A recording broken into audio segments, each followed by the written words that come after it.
Thank you so much. And it's fantastic to be here at CPAC with so many true Conservatives. And boy, are you needed now. Because the reality is that the West has been run by the left for too long. A Tory MP spent last week claiming that Britain is run by a shadowy cabal made up of activists, the deep state, and most chillingly of all, the Financial Times. Was it The Economist that got you?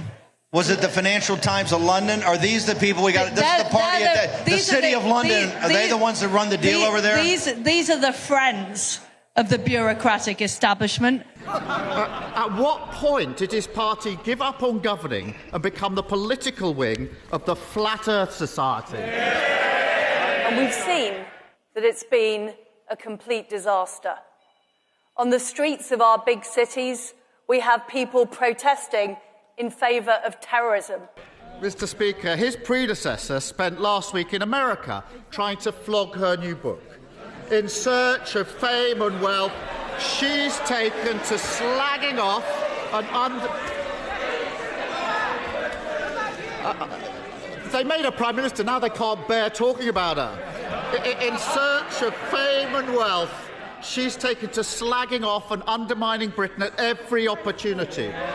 She claimed that as Prime Minister she was sabotaged by the deep state.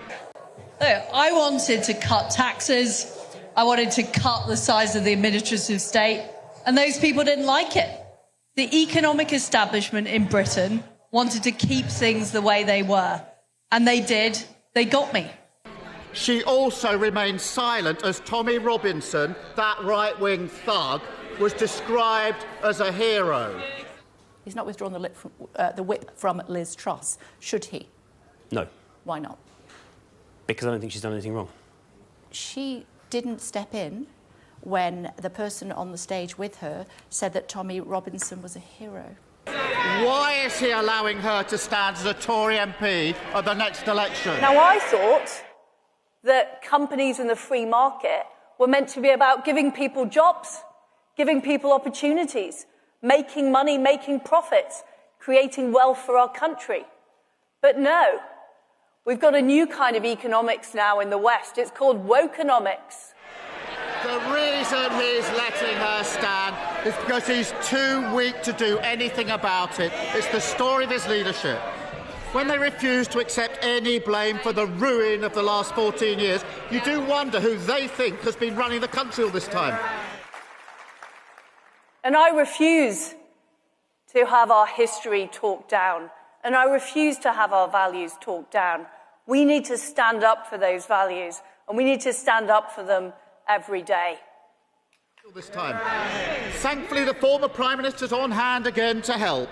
It turns out it's all the fault of the media, the corporate world, and, bizarrely, the President of the United States. I face the most almighty backlash for those Conservative policies that I tried to put in place.